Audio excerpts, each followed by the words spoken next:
देश भर से जुड़े मेरे किसान भाई बहन, इस कार्यक्रम में देश में अलग अलग स्थानों से जुड़े केंद्र सरकार के मंत्रीगण, राज्य सरकारों के मंत्रीगण, आदरणीय सभी मुख्यमंत्रीगण, पंचायत से लेकर के पार्लियामेंट तक चुने हुए सारे जनप्रतिनिधि और सब गांवों में जाकर के किसानों के बीच में बैठे हैं। मैं आप सबको और मेरे किसान भाइयों बहनों को मेरी तरफ से नमस्कार। किसानों के जीवन में खुशी, ये हम सभी की खुशी बढ़ा देती है। और आज का दिवस तो बहुत ही पावन दिवस भी है। किसानों को आज जो सम्मान निधि मिली है, उसके साथ ही आज का दिन कई अवसरों का संगम बनकर भी आया है। सभी देशवासियों को आज क्रिसमस की भी बहुत बहुत शुभकामनाएं। मेरी कामना है क्रिसमस का ये त्योहार विश्व में प्रेम, शांति और सद्भाव का प्रसार करें।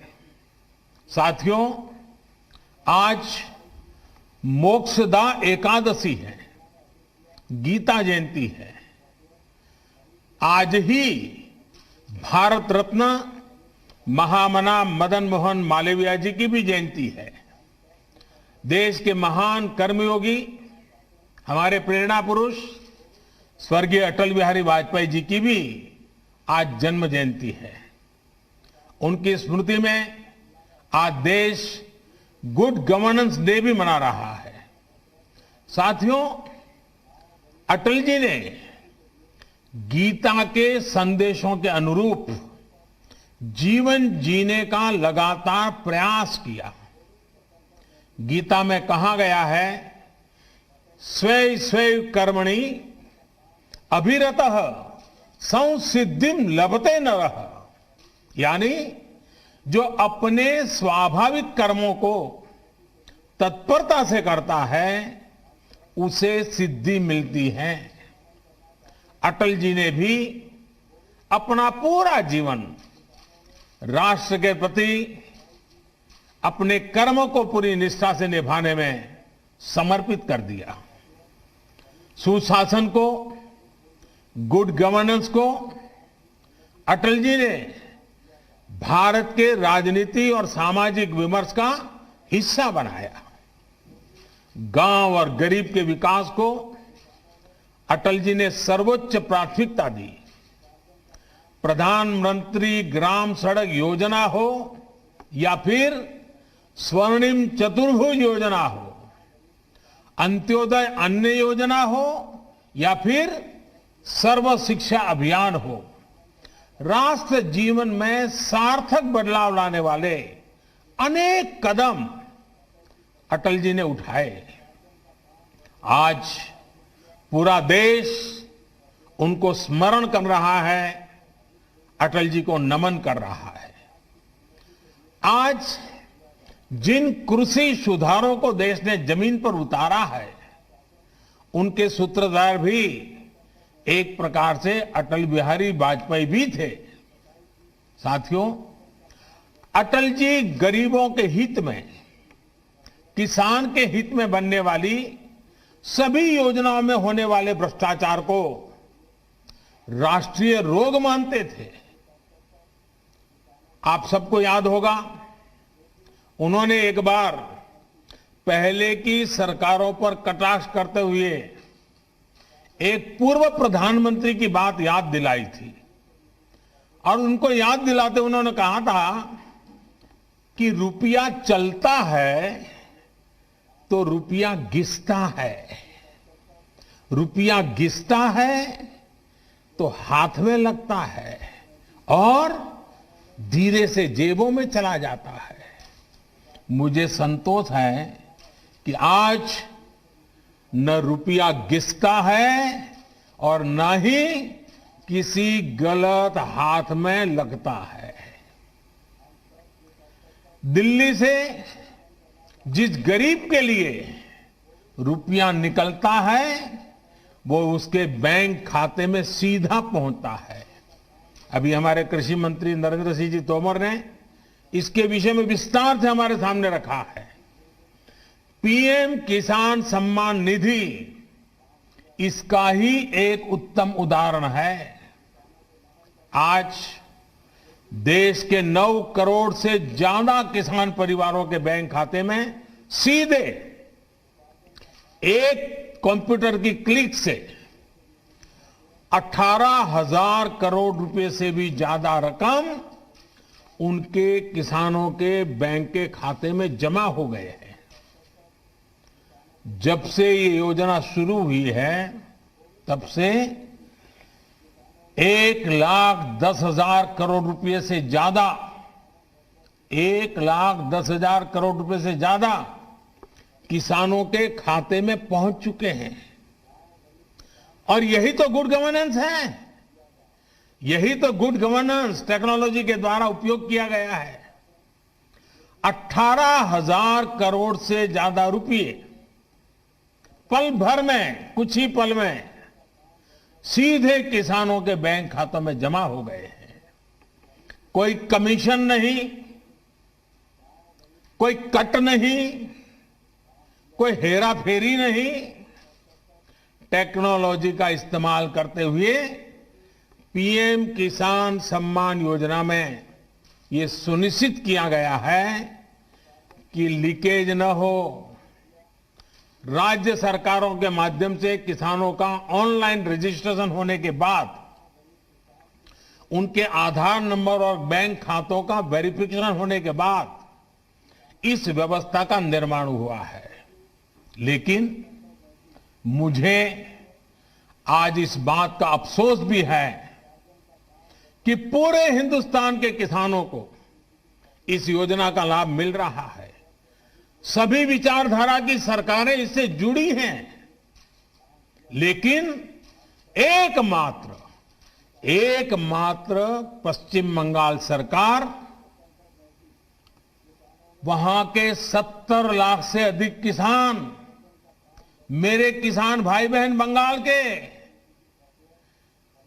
इस योजना के वो लाभ नहीं ले पा रहे हैं। उनको ये पैसे नहीं मिल पा रहे हैं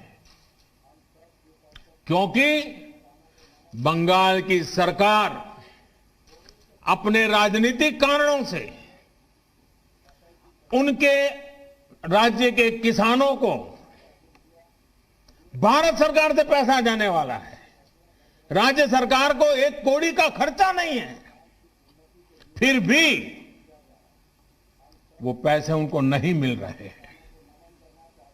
कई किसानों ने भारत सरकार को सीधी चिट्ठी लिखी हुई है, उसको भी वो मान्यता नहीं देते हैं। यानी आप कल्पना कर सकते हैं कितने लाखों किसानों ने लाभ लेने के लिए, योजना के लिए अर्जी की, ऑनलाइन आवेदन कर चुके हैं, लेकिन वहां की राज्य सरकार उसको भी अटका करके बैठ गई है। भाइयों बहनों, मैं हैरान हूं और ये बात मैं आज देशवासियों के सामने बड़े दर्द के साथ, बड़े पीड़ा के साथ कहना चाहता हूं। जो लोग 30 साल तक बंगाल में राज करते थे, एक ऐसी राजनीतिक विचारधारा को लेकर के बंगाल को कहां से कहां ला करके उन्होंने हालत करके रखी है, सारा देश जानता है। और ममता जी के 15 साल पुराने भाषण सुनोगे तो पता चलेगा कि इस राजनीतिक विचारधारा ने बंगाल को कितना बर्बाद कर दिया था। अब ये कैसे लोग हैं? बंगाल में उनकी पार्टी है, उनका संगठन है, 30 साल सरकार चलाई है, कितने लोग होंगे उनके पास? एक बार भी इन लोगों ने किसानों को ये 2,000 रुपया मिलने वाला कार्यक्रम है, बंगाल के अंदर कोई आंदोलन नहीं चलाया। अगर आज के दिल में किसानों के लिए इतना प्यार था, बंगाल में आपकी धरती है, तो आपने बंगाल में किसानों को न्याय दिलाने के लिए प्रधानमंत्री किसान सम्मान योजना के पैसे किसानों को मिले, इसके लिए क्यों आंदोलन नहीं किए? क्यों आपने कभी आवाज नहीं उठाई? और आप वहां से उठ करके पंजाब पहुंच गए, तब सवाल उठता है। और पश्चिम बंगाल की सरकार भी देखिए, अपने राज्य में इतना बड़ा किसानों को लाभ, 70 लाख किसानों को इतना धन मिले, हजारों करोड़ रुपया मिले, वो देने में उनको राजनीति आड़े आती है। लेकिन वही पंजाब जाकर के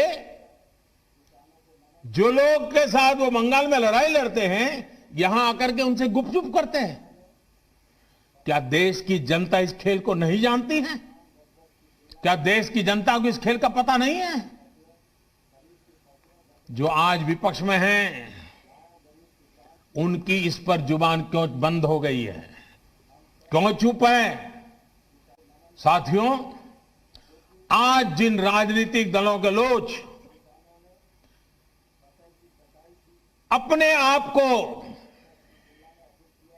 इस राजनीतिक प्रवाह में, जब देश की जनता ने उन्होंने नकार दिया है, तो कुछ न कुछ ऐसे इवेंट कर रहे हैं, इवेंट मैनेजमेंट हो रहा है, ताकि कोई सेल्फी ले ले, कोई फोटो छप जाए, कहीं टीवी पर दिखाई दे और उनकी राजनीति चलती जाए।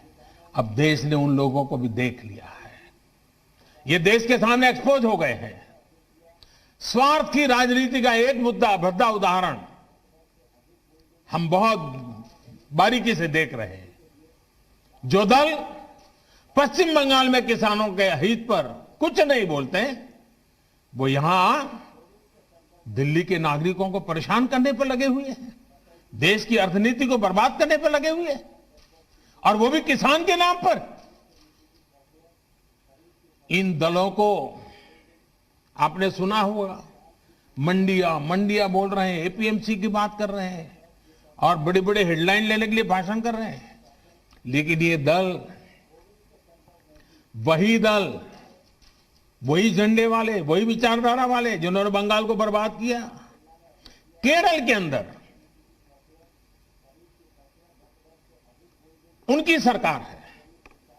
इसके पहले जो 50 साल 60 साल तक देश पर राज करते थे, उनकी सरकार थी।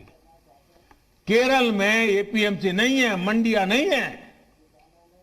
मैं जरा इनको पूछता हूं, यहां फोटो निकालने के कार्यक्रम करते हैं, अरे केरल में आंदोलन करके वहां तो एपीएमसी चालू करवाओ। पंजाब के किसानों को गुमराह करने के लिए आपके पास समय है। केरल के अंदर यह व्यवस्था नहीं है। अगर ये व्यवस्था अच्छी है तो केरल में क्यों नहीं है? क्यों आप दोगली नीति लेकर के चल रहे हो? ये किस तरह की राजनीति कर रहे हैं जिसमें कोई तर्क नहीं, कोई तथ्य नहीं है? सिर्फ झूठे आरोप लगाओ, सिर्फ अफवाहें फैलाओ, हमारे किसानों को डरा दो, और भले भोले किसान कभी कभी आपकी बातों में गुमराह हो जाते हैं। भाइयों बहनों, ये लोग लोकतंत्र के किसी पैमाने को, किसी पैरामीटर को मानने को तैयार नहीं है। इन्हें सिर्फ अपना लाभ, अपना स्वार्थ नजर आ रहा है।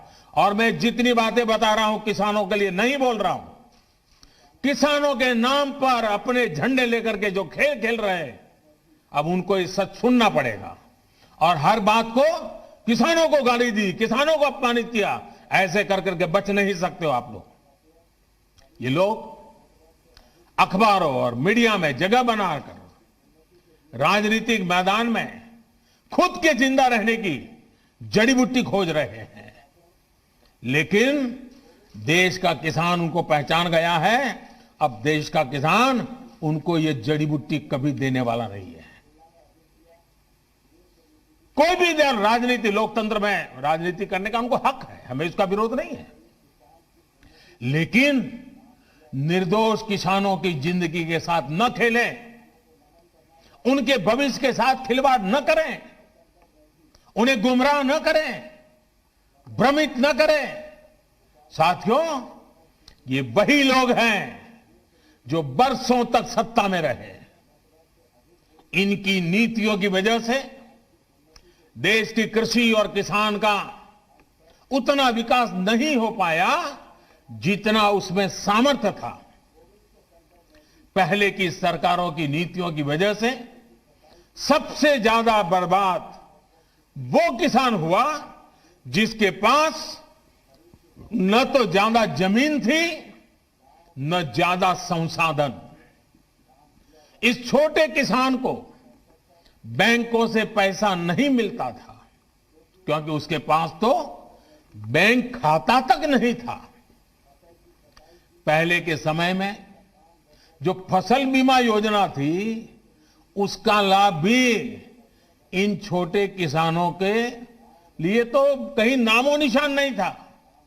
कोई इक्का दुक्का कहीं मिल जाए तो अलग बात है। इस छोटे किसान को खेत सिंचने के लिए न पानी मिलता था न बिजली मिलती थी। वो हमारा बेचारा गरीब किसान अपना खून पसीना लगाकर वो खेतों में जो पैदा भी करता था उसे बेचने में भी उसकी हालत खराब हो जाती थी। इस छोटे किसान की सुध लेने वाला कोई नहीं था। और आज मैं देशवासियों को फिर याद दिलाना चाहता हूं, देश में इन किसानों की संख्या छोटी नहीं है। जिनके साथ ये अन्याय किया गया है ना, ये संख्या 80% से ज्यादा किसान इस देश में हैं, करीब करीब 10 करोड़ से भी ज्यादा, जो इतने वर्षों तक सत्ता में रहे। उन्होंने इन किसानों को अपने हाल पर छोड़ दिया था। चुनाव होते रहे, सरकारें बनती रही, रिपोर्ट आती रही, आयोग बनते रहे, वादे करो भुला दो, करो भुला दो, यही सब हुआ। लेकिन किसान की स्थिति नहीं बदली। नतीजा क्या हुआ? गरीब किसान और गरीब होता गया। क्या देश में इस स्थिति को बदलना आवश्यक नहीं था? मेरे किसान भाई और बहनों, 2014 में सरकार बनने के बाद हमारी सरकार ने नई अप्रोच के साथ काम करना शुरू किया। हमने देश के किसान की छोटी छोटी दिक्कतों और कृषि के आधुनिकीकरण, उसे भविष्य की जरूरतों के लिए तैयार करने, दोनों पर एक साथ ध्यान दिया। हम बहुत सुनते थे कि उस देश में खेती इतनी आधुनिक है, वहां का किसान इतना समृद्ध है। कभी इजराइल का उदाहरण सुनते रहते थे। हमने दुनिया भर में कृषि क्षेत्र में क्या क्रांति आई है, क्या बदलाव आए हैं, क्या नए इनिशिएटिव आए हैं, क्या अर्थव्यवस्था के साथ कैसे जोड़ा है, सारी चीजों का गहन अध्ययन किया। इसके बाद हमने अपने अलग अलग लक्ष्य बनाए और सभी पर एक साथ काम शुरू किया। हमने लक्ष्य बनाकर काम किया कि देश के किसानों का खेती पर होने वाला खर्च, इनपुट कॉस्ट, ये कम हो, उसका खर्चा कम हो। सॉइल हेल्थ कार्ड, यूरिया की नीम कोटिंग, लाखों की संख्या में सोलर पंप, ये सारी योजनाएं उनका इनपुट कॉस्ट कम करने के लिए एक के बाद एक उठाई। हमारी सरकार ने प्रयास किया कि किसान के पास एक बेहतर फसल बीमा कवच हो। आज देश के करोड़ों किसानों को पीएम फसल बीमा योजना का लाभ हो रहा है।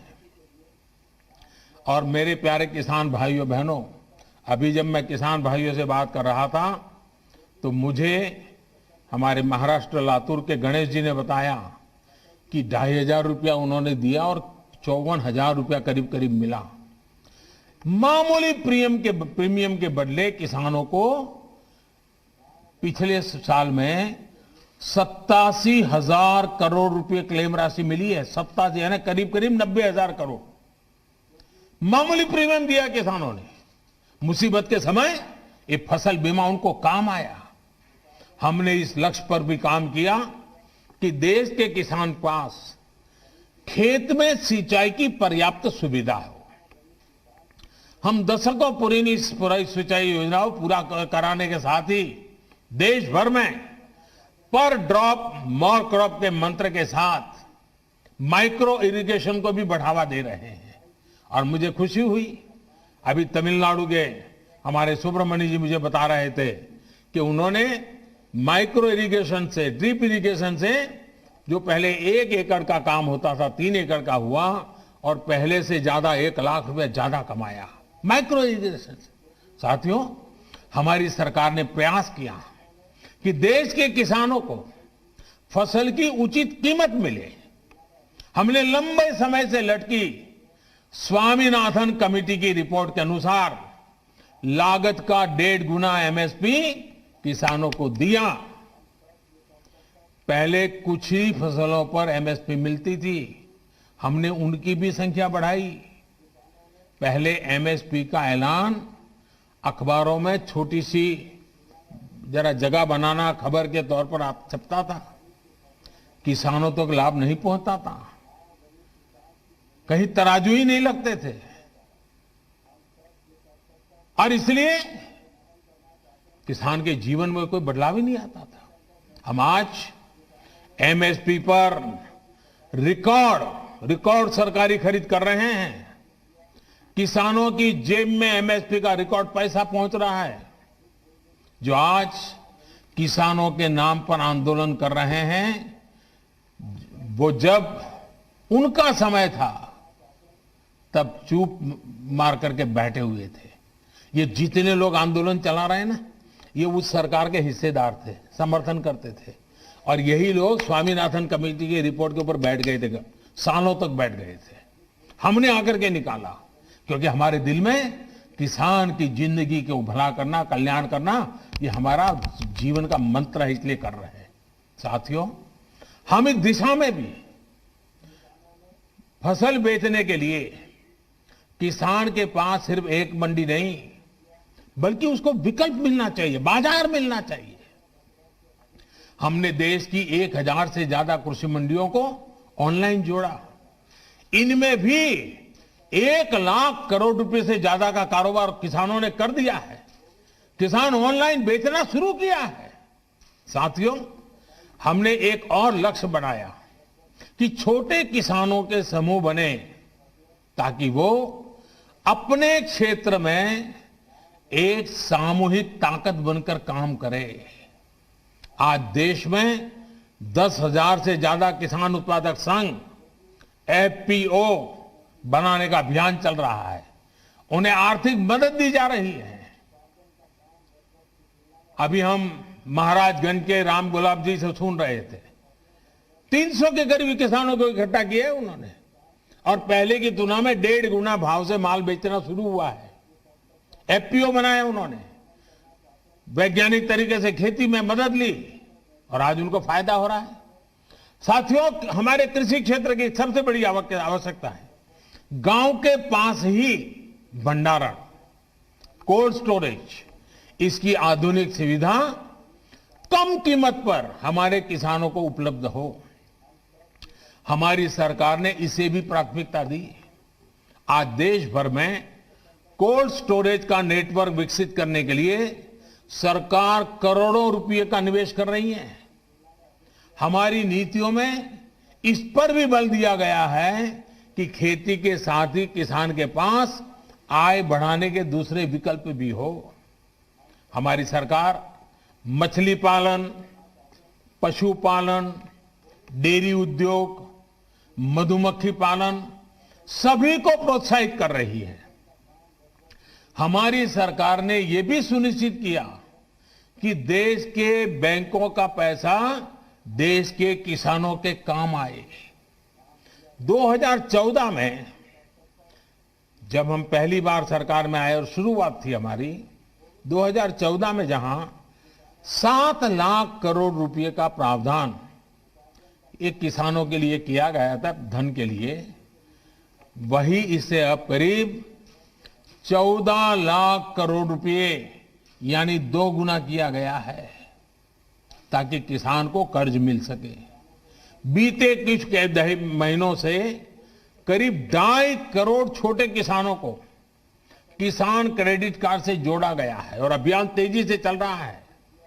हम मछली पालकों, पशुपालकों, उनको भी किसान क्रेडिट कार्ड दे रहे हैं। ये लाभ उनको भी अब दिया जा रहा है। साथियों, हमने इस लक्ष्य पर भी काम किया। खेती की दुनिया में क्या चल रहा है, इसके लिए देश में आधुनिक कृषि संस्थान हो। बीते वर्षों में देश में अनेक नए कृषि संस्थान बने हैं, कृषि की पढ़ाई की सीटें बढ़ी हैं और साथियों, खेती से जुड़े इन सारे प्रयासों के साथ ही हमने एक और बड़े लक्ष्य पर काम किया। ये लक्ष्य है गांव में रहने वाले किसान का जीवन आसान हो। साथियों, आज जो किसानों के लिए इतने आंसू बहा रहे हैं, इतने बड़े बड़े बयान दे रहे हैं, बड़ा दुख दिखा रहे हैं, जब ये लोग सरकार में थे तब इन्होंने किसानों का दुख, उनकी तकलीफ दूर करने के लिए क्या किया, ये देश का किसान अच्छी तरह जानता है।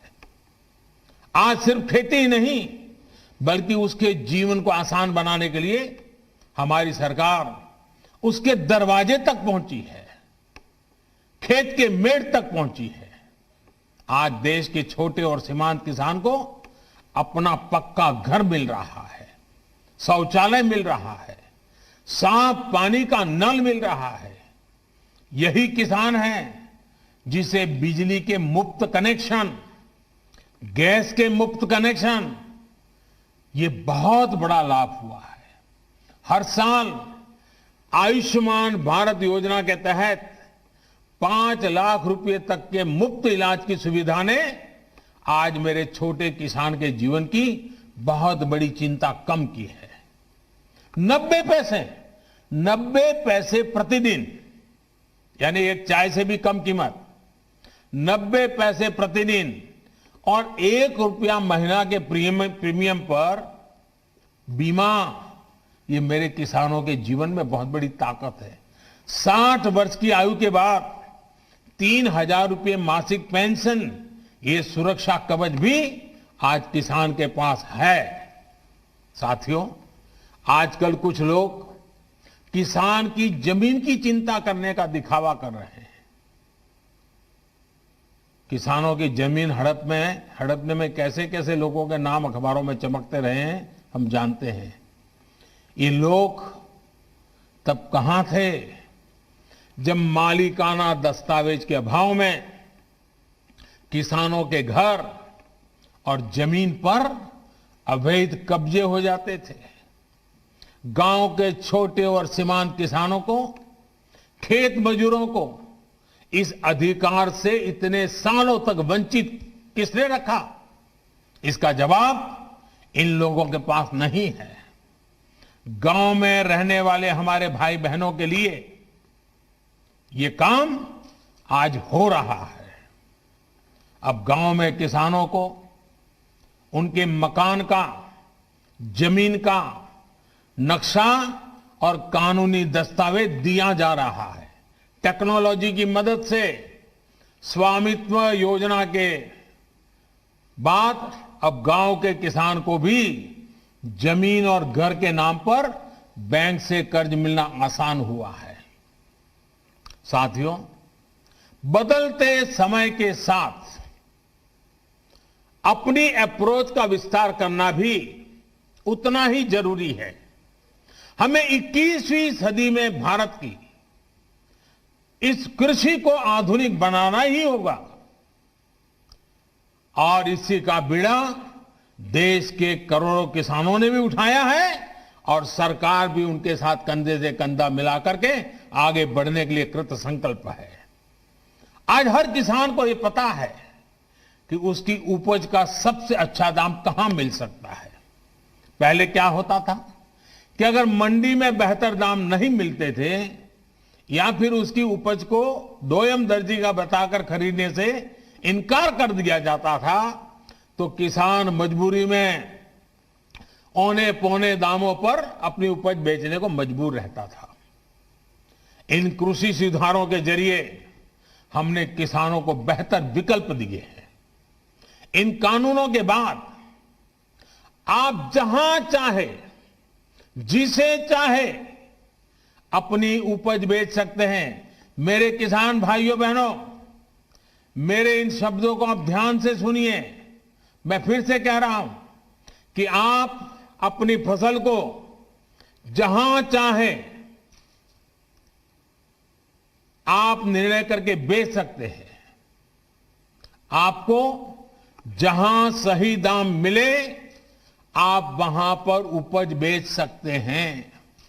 आप न्यूनतम समर्थन मूल्य यानी एमएसपी पर अपनी उपज बेचना चाहते हैं, आप उसे बेच सकते हैं। आप मंडी में अपनी उपज बेचना चाहते हैं, आप बेच सकते हैं। आप अपनी उपज का निर्यात करना चाहते हैं, आप निर्यात कर सकते हैं। आप उसे व्यापारी को बेचना चाहते हैं, आप बेच सकते हैं। आप अपनी उपज दूसरे राज्य में बेचना चाहते हैं, आप बेच सकते हैं। आप पूरे गांव के किसानों को एफपीओ के माध्यम से इकट्ठा कर अपनी पूरी उपज को एक साथ बेचना चाहते हैं, आप बेच सकते हैं। आप बिस्किट, चिप्स, जैम, दूसरे कंज्यूमर उत्पादों की वैल्यू चेन का हिस्सा बनना चाहते हो, आप ये भी कर सकते हैं। देश के किसान को इतने अधिकार मिल रहे हैं, तो इसमें गलत क्या है? इसमें गलत क्या है कि अगर किसानों को अपनी उपज बेचने का विकल्प ऑनलाइन माध्यम से पूरे साल और कहीं भी मिल रहा है। साथियों, आज नए कृषि सुधारों के बारे में असंख्य झूठ फैलाए जा रहे हैं। कुछ लोग किसानों के बीच भ्रम फैला रहे हैं कि एमएसपी समाप्त की जा रही है, तो कुछ लोग अफवाहें फैला रहे हैं कि मंडियों को बंद कर दिया जाएगा। मैं आपको फिर ध्यान दिलाना चाहता हूं कि इन कानूनों को लागू हुए कई महीने बीत गए हैं। क्या आपने देश के किसी एक कोने में एक भी मंडी के बंद होने की खबर सुनी है?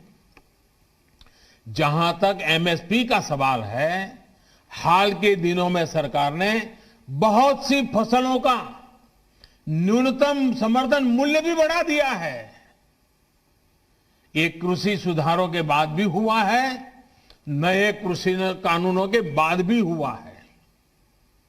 इतना ही नहीं, जो लोग किसानों के नाम पर बात करते हैं ना, ये जो आंदोलन चल रहा है उसमें कई सच्चे और निर्दोष किसान भी हैं। ऐसा नहीं है कि सब वो राजनीतिक विचारधारा वाले तो सिर्फ नेता हैं, बाकी तो भले भाले किसान हैं। उनको जाकर के सीक्रेटली पूछोगे कि भाई आपकी कितनी जमीन है, क्या पैदा करते हो, इस बार बेचा कि नहीं बेचा, तो वो भी बताएगा हाँ वो एमएसपी में बेच कर आया। और जब एमएसपी में खरीदी चल रही थी ना, तब वो आंदोलन को उन्होंने ठंडा कर दिया था, क्योंकि उनको मालूम था कि अभी जरा किसान मंडी में जाके के माल बेच रहा है, वो सब बिक्री हो गई, काम हो गया, फिर उन्होंने आंदोलन शुरू किया। साथियों, वास्तविकता तो ये है कि बढ़े हुए न्यूनतम समर्थन मूल्य एमएसपी पर सरकार ने किसानों की उपज की रिकॉर्ड स्तर पर खरीदी की है, और वो भी नए कानून बनने के बाद। और एक अहम बात, इन कृषि सुधारों से सरकार ने अपनी जिम्मेदारियां बढ़ाई है। उदाहरण के तौर पर एग्रीमेंट फार्मिंग की बात ही ले लीजिए। कुछ राज्यों में ये कानून, ये प्रावधान कई सालों से हैं, पंजाब में भी है। वहां तो प्राइवेट कंपनियां एग्रीमेंट करके खेती कर रही है। क्या आप जानते हैं, पहले के कानूनों में समझौता तोड़ने पर किसानों पर पेनल्टी लगती थी। मेरे किसान भाइयों को भी ये किसी ने समझाया नहीं होगा, लेकिन हमारी सरकार ने ये सुधार किया और ये सुनिश्चित किया कि मेरे किसान भाइयों पर पेनल्टी या किसी तरह का जुर्माना नहीं लगेगा। साथियों, आप ये भली भांति जानते हैं कि पहले अगर किसी कारणवश किसान मंडी नहीं भी जा पाता था, तो वो क्या करता था? वो किसी ट्रेडर को अपना माल बेच देता था। ऐसे में वो व्यक्ति किसान का फायदा ना उठा पाए, उसके लिए भी हमारी सरकार ने कानूनी उपाय किए हैं। खरीदार समय से आपका भुगतान करने के लिए अब कानूनन बाध्य हैं। उसे रसीद भी काटनी होगी और 3 दिन के भीतर भुगतान भी करना होगा। नहीं तो ये कानून किसान को शक्ति देता है, ताकत देता है, वो अधिकारियों के पास जाकर कानूनी तंत्र का सहारा लेकर अपना पैसा प्राप्त कर सके। ये सारी चीजें हो चुकी हैं, हो रही है। खबरें आ रही हैं कि कैसे एक एक करके हमारे देश के किसान भाई इन कानूनों का फायदा उठा रहे हैं। सरकार किसान के साथ हर कदम पर खड़ी है। किसान चाहे जिसे अपनी उपज बेचना चाहे, सरकार ने ऐसी व्यवस्था की है कि एक मजबूत कानून और लीगल सिस्टम किसानों के पक्ष में खड़ा रहे। साथियों, कृषि सुधारों का एक और अहम पक्ष भी ये है के लिए समझना जरूरी है। अब जब कोई किसान के साथ एग्रीमेंट करेगा तो वो ये भी चाहेगा कि उपज अच्छी से अच्छी हो। इसके लिए एग्रीमेंट करने वाला किसानों को अच्छे बीज, आधुनिक तकनीक, अत्याधुनिक उपकरण, विशेषज्ञता ये हासिल करने में मदद करेगा ही करेगा, क्योंकि उसको तो उसे रोजी रोटी उसमें है। अच्छी उपज के लिए सुविधाएं किसानों के दरवाजे पर उपलब्ध करवाएगा। एग्रीमेंट करने वाला व्यक्ति बाजार की ट्रेंड से पूरी तरह वाकिफ रहेगा और इसी के अनुरूप हमारे किसानों को बाजार की मांग के हिसाब से काम करने में मदद करेगा। अब आपको मैं एक और स्थिति बताता हूं। अगर किसी वजह से, किसी परेशानी की वजह से किसान की उपज अच्छी नहीं होती या फिर बर्बाद हो जाती है, तो भी ये याद रखिए, तो भी जिसने एग्रीमेंट किया है उसको, किसान को उपज का जो दाम निर्धारित हुआ था वो उसको देना ही पड़ेगा। एग्रीमेंट करने वाला अपने एग्रीमेंट को अपनी मर्जी से खत्म नहीं कर सकता है। लेकिन दूसरी तरफ अगर किसान एग्रीमेंट को किसी भी वजह से खत्म करना चाहता है तो किसान कर सकता है, सामने वाला नहीं कर सकता है। क्या ये स्थिति किसानों के लिए फायदेमंद है कि नहीं है? सबसे ज्यादा एश्योरेंस किसान को है कि नहीं है? किसान को फायदा होने वाली गारंटी इसमें है कि नहीं है? एक और सवाल लोगों ने उछाल करके रखा हुआ, आपके मन में भी आता होगा। अगर किसी स्थिति में उपज अच्छी हुई, मार्केट बहुत शानदार हो गया, जो एग्रीमेंट में था उससे भी ज्यादा मुनाफा एग्रीमेंट वाले को मिल रहा है, अगर ऐसा होता है तो एग्रीमेंट का जितना पैसा है वो तो देना ही दे है, लेकिन अगर ज्यादा मुनाफा हुआ है तो उसमें से कुछ बोनस भी किसान को देना पड़ेगा। इससे बड़ा किसान की रक्षा कौन कर सकता है? ऐसी स्थिति होने में किसान एग्रीमेंट में तय किए गए मूल्य के अलावा, जैसा मैंने कहा, बोनस का भी वो हकदार होगा। पहले क्या होता था, याद है ना?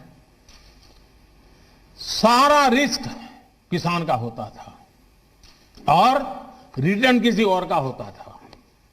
अब नए कृषि कानूनों और सुधार के बाद स्थिति पूरी तरह किसानों के पक्ष में हो गई है। अब सारा रिस्क एग्रीमेंट करने वाले व्यक्ति या कंपनी का होगा और रिटर्न किसान का होगा। साथियों, देश के कई भागों में एग्रीमेंट फार्मिंग को पहले भी परखा गया है, उसे कसौटी पर कसा गया है। क्या आपको पता है कि दुनिया में आज सबसे ज्यादा दुग्ध उत्पादन, मिल्क प्रोडक्शन करने वाला देश कौन सा है? ये देश कोई और नहीं, हमारा हिंदुस्तान है। हमारे पशुपालक, हमारे किसान की मेहनत है। आज डेयरी सेक्टर में बहुत सी सहकारी और निजी कंपनियां किसानों से, दुग्ध उत्पादकों से दूध खरीदती हैं और उसे बाजार में बेचती हैं। ये मॉडल कितने वर्षों से चला रहा है। क्या आपने कभी सुना कि किसी एक कंपनी या सहकारी संस्था ने बाजार पर अपना कब्जा जमा लिया, अपना एकाधिकार कर लिया?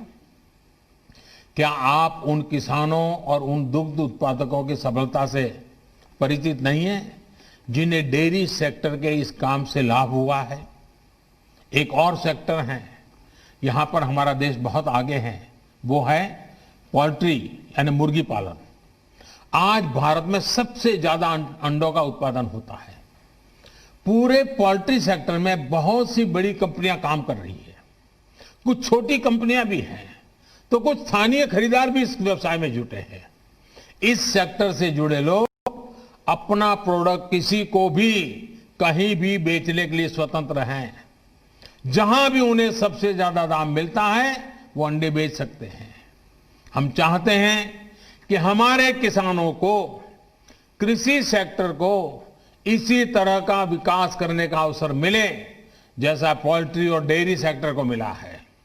हमारे किसानों की सेवा में जब बहुत सी कंपनियां व्यवसाय के कई तरह के प्रतिस्पर्धी रहेंगे तो उन्हें अपनी उपज का ज्यादा दाम भी मिलेगा और बाजार तक उनकी बेहतर पहुंच भी संभव होगी। साथियों, नए कृषि सुधारों के जरिए भारतीय कृषि में नई टेक्नोलॉजी को भी प्रवेश मिलेगा। आधुनिक तकनीक के जरिए हमारे किसान अपनी उपज को बढ़ा सकेंगे, अपनी उपज को विविधता दे सकेंगे, अपनी उपज की बेहतर ढंग से पैकेजिंग कर सकेंगे, अपनी उपज में वैल्यू एडिशन कर सकेंगे। एक बार ऐसा हो गया तो हमारे किसानों की उपज की पूरी दुनिया में मांग होगी और ये मांग और लगातार बढ़ेगी। हमारे किसान सिर्फ उत्पादक नहीं बल्कि खुद निर्यातक बन सकेंगे। दुनिया में कोई भी अगर कृषि उत्पादों के जरिए बाजार में अपनी धाक जमाना चाहेगा तो उसे भारत आना पड़ेगा। अगर दुनिया में कहीं भी क्वालिटी और क्वांटिटी दोनों की जरूरत होगी तो उन्होंने भारत के किसानों के साथ साझेदारी करनी पड़ेगी। जब हमने दूसरे सेक्टर में इन्वेस्टमेंट और इनोवेशन बढ़ाया तो हमने आय बढ़ाने के साथ ही उस सेक्टर में ब्रांड इंडिया को भी स्थापित किया। अब समय आ गया है कि ब्रांड इंडिया दुनिया के कृषि बाजारों में भी खुद को उतनी ही प्रतिष्ठा के साथ स्थापित करे। साथियों, कुछ राजनीतिक दल जिन्हें देश की जनता ने लोकतांत्रिक तरीके से नकार दिया है, वो आज कुछ किसानों को गुमराह करके जो कुछ भी कर रहे हैं, उन सबको बार बार नम्रतापूर्वक सरकार की तरफ से अनेक प्रयासों के बावजूद भी किसी न किसी राजनीतिक कारण से, किसी ने बंधी राजनीतिक विचारधारा के कारण से ये चर्चा नहीं होने दे रहे हैं। कृषि कानूनों के संदर्भ में ये जो पॉलिटिकल पार्टी की विचारधारा वाले जो कुछ लोग हैं जो किसानों के कंधे पर बंदूकें फोड़ रहे हैं, कृषि कानूनों के संदर्भ में उनके पास ठोस तर्क न होने के कारण वो भांति भांति के मुद्दों को किसानों के नाम पर उछाल रहे हैं। आपने देखा होगा जब प्रारंभ हुआ था तो उनकी इतनी मांग थी कि भाई एमएसपी की गारंटी दो। उनके मन में जेन्युइन, तो क्योंकि वो किसान थे, उनको लगा कहीं ऐसा तो ना हो। लेकिन इसका माहौल दिखा करके ये राजनीतिक विचारधारा वाले चढ़ बैठे और अब एमएसपी वगैरह बाजू में क्या चल रहा है ये लोग हिंसा के आरोपी ऐसे लोगों को जेल से छुड़ाने की मांगे कर रहे हैं। देश में आधुनिक हाईवेज बने, निर्माण हो, जो पिछली सब सरकारों ने किया था। ये लोग भी उस सरकारों में समर्थन करते थे, भागीदार थे। अब कहते हैं टोल टैक्स नहीं होगा, टोल खाली कर दो। भाई, किसान का विषय छोड़ करके नई जगह पे क्यों जाना पड़ रहा है? जो नीतियां पहले के समय से चली आ रही है, अब ये किसान आंदोलन की आड़ में उनका भी विरोध कर रहे हैं, टोल नाकों का विरोध कर रहे हैं। साथियों, ऐसी परिस्थिति में भी देश भर के किसानों ने कृषि सुधारों का भरपूर समर्थन किया, भरपूर स्वागत किया है। मैं सभी किसानों का आभार व्यक्त करता हूं। मैं सर झुका करके उनको प्रणाम करता हूं कि देश को आगे ले जाने के लिए देश के कोटि कोटि किसान आज इस निर्णय के साथ, हिम्मत के साथ खड़े हुए हैं। और मैं मेरे किसान भाइयों बहनों को भरोसा दिलाता हूं कि आपके विश्वास पर हम कोई आंच नहीं आने देंगे। पिछले दिनों अनेक राज्य, और ये बात समझनी होगी, अनेक राज्य, चाहे असम हो या इधर राजस्थान हो, जम्मू कश्मीर हो, ऐसे कई जगह पे पंचायतों के चुनाव हुए। इनमें प्रमुखतया ग्रामीण क्षेत्र के लोगों को ही वोट देना होता है, एक प्रकार से किसान को ही वोट देना होता है। इतना गुमराह करने वाला का खेल चलता था, इतना बड़ा आंदोलन का नाम दिया जा रहा था, हो हल्ला किया जाता था, लेकिन इसी के अगल बगल में जहां जहां चुनाव हुए हैं, उन गांवों के किसानों ने ये आंदोलन चलाने वाले जो इतने लोग थे उनको नकार दिया है, पराजित कर दिया है। ये भी एक प्रकार से उन्होंने बैलेट बॉक्स के द्वारा ये नए कानूनों को खुला समर्थन किया है। साथियों, तर्क और तथ्य के आधार पर, हर कसौटी पर हमारे ये निर्णय कसे जा सकते हैं। उसमें कोई कमी है तो उसको इंगित करना चाहिए, लोकतंत्र है। हमें सब प्रकार का भगवान ने ज्ञान दिया ऐसा दावा हमारा नहीं है, लेकिन बात तो हो। इन बातों के बावजूद भी लोकतंत्र में अटूट आस्था और श्रद्धा होने के कारण, किसानों के प्रति हमारा समर्पण होने के कारण हर समय किसानों के हर मुद्दे पर चर्चा के लिए सरकार तैयार है। समाधान के लिए हम खुला मन लेकर के चल रहे हैं। कई दल ऐसे भी हैं जो इन्हीं कृषि सुधारकारों के पक्ष में रहे हैं। उनके लिखित बयान भी हमने देखे हैं। वो आज अपनी कही बात से ही मुकर गए हैं, उनकी भाषा बदल गई है। वो राजनीतिक नेता जो किसानों को भ्रमित करने में जुटे हुए हैं, जिनकी लोकतंत्र में रत्ती भर भी श्रद्धा नहीं है, वो विश्वास ही नहीं करते डेमोक्रेसी में। दुनिया के कई देशों में उनका परिचय है लोगों को। ऐसे लोगों के जो भी उन्होंने कहा है पिछले दिनों, जिस प्रकार के अनलगढ़ आरोप लगाए हैं, जिस भाषा का प्रयोग किया है, पता नहीं कैसी कैसी इच्छाएं व्यक्त की है, मैं बोल भी नहीं सकता हूं। ये सब करने के बावजूद भी, उन सब चीजों को सहन करने के बाद भी,